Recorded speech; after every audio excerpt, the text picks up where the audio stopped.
So this is a common question within the Naruto community. I mean, I always ask myself the same thing. Why didn't Jiraiya ever come back? Why didn't Kishimoto bring him back just like he did with every other character in the show? Everyone in the fanbase had the exact same thought. Why did Nagato's Heavenly Life technique not bring him back? Why didn't Orochimaru bring him back? Why didn't Kabuto bring him back? It makes you really wonder. Why didn't Orochimaru summon Jiraiya? They were teammates when they were children, so it's not really far-fetched to assume that Orochimaru had a kunai with Jiraiya's blood or DNA or something. Essentially, as you guys can tell from my previous videos and in general, I think about a lot of things, and I mean that's the type of person I am, I guess. When I'm watching an anime, TV or movie, I'm sure you guys are too, otherwise why did you click on this video in the first place? So let's get down to it. Why didn't Jiraiya ever come back, and what was the reason to it? So Jiraiya, one of the most popular characters in the whole series, he was a sensei and godfather to the main protagonist of the show. He had good intentions from the very start to find the child of prophecy. He lived through 2 wars, he was considered to be Hokage, and on top of all that, he was a funny ass pervy sage. He was hilarious. I love this guy, he made me laugh every single time. You're nothing but a lousy little pervert! I am not a little pervert! Oh yeah? Then tell me, what are you? I'm a big one. Oh. This is when fan service was done right in shonen anime, in my opinion, by the way. I loved Jiraiya. He always made me laugh and truly helped progress the story, character development and the universe of Naruto. His very character is the pillar of the show, which is why we all wanted him to see him come back, but he didn't. Well, the official answer from the manga is Kabuto wanted to reincarnate him actually, and this was mentioned in chapter 520, page 14. Kabuto states to Obito that his body lies at the bottom of the ocean where the water pressure is too great to reach. However, Kabuto does claim that the bloodstains on the 6 paths of pain weapons may provide enough DNA to bring him back. He also goes on to mention about Shisui Uchiha as well, that he can probably revive him too.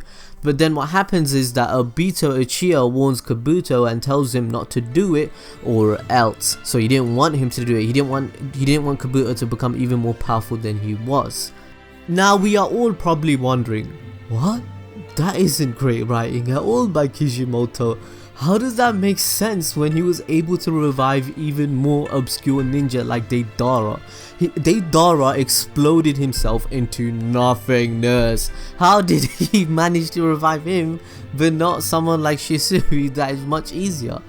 Now yes, the explanation is okay actually, but blood samples or perhaps Jiraiya severed his arm is definitely somewhere in the hidden rain from his fight with Pain. He got torn up pretty badly in that fight, so we can assume that this was intentional not to ever bring Jiraiya back.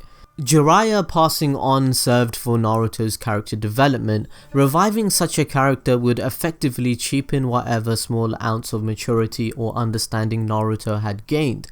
This is what Kishimoto must have been thinking, but I still question that again, because why was Gai Sensei brought back against Madara then? After Jiraiya passed on and talking to his father Minato as well as listening to Nagato's tragic story, Naruto became to understand the cycle of hatred and vowed to break this cycle in order to bring peace to the ninja world. Naruto was grief-stricken with his passing and blamed Tsunade. He was depressed that Jiraiya, his godfather, wouldn't be able to see him become Hokage. Naruto came to understand one of Jiraiya's intentions was to provide Naruto time and understanding of pain. He eventually deciphers the message and the fire that built within his heart. He mastered Sage Mode even better than his sensei himself to defeat pain within a short time span. It actually motivated Naruto's character to become more powerful. Naruto even created a memorial for Jiraiya and left flowers and a copy of the tale of the utterly gutsy shinobi by a rock with the kanji of teacher. This is all after defeating Pain and being exhausted.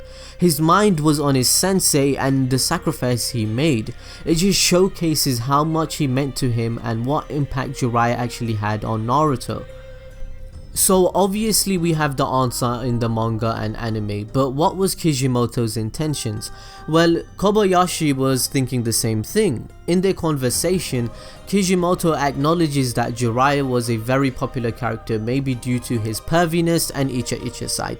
And as I mentioned before, this did play a role to why he was popular, and at least Kishimoto can realize that. Kobayashi then asks whether doing the Edo Tensei was difficult to write for, and Kishimoto agreed that it was.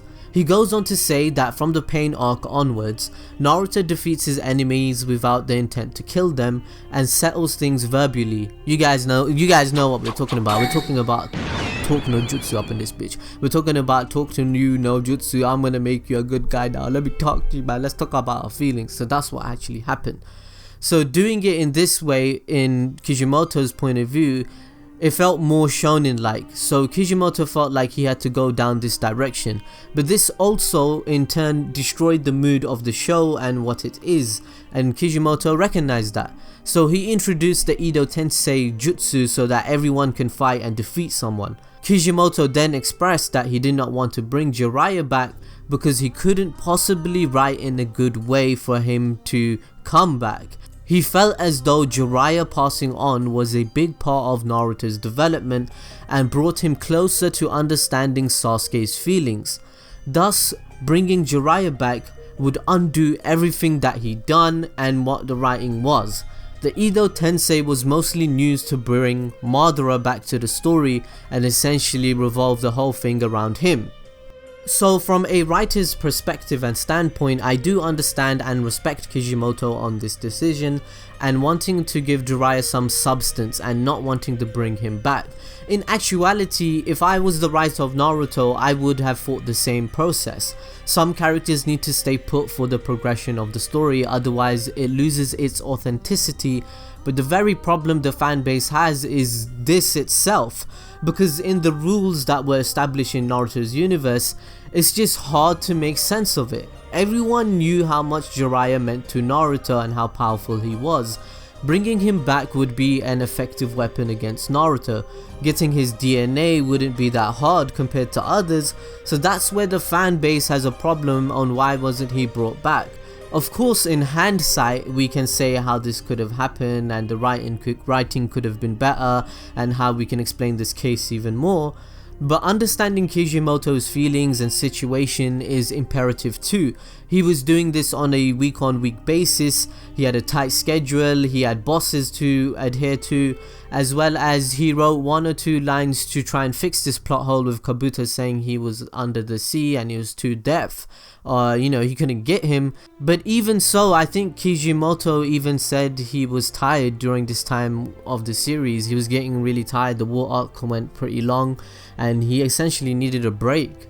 So yeah, I do understand why Kishimoto didn't bring Jiraiya back, mainly because he didn't want to and he felt as though he couldn't write it well enough, and he wanted, if the creator feels as though he can't justify it, then it's not gonna happen. But personally, I don't think anyone would have minded if Jiraiya came back and rampaged on the field like Madara did. I mean, of course he would be able to talk and have his personality, but he would be forced to fight. Just imagine Tsunade taking it as her responsibility to going out to try and stop Jiraiya and saying sorry to him and reminiscing on their memories together and going deep into their feelings. Because remember guys, Jiraiya had feelings for Tsunade and he had a crush on her, so obviously we would make Jiraiya beat Tsunade in this fight.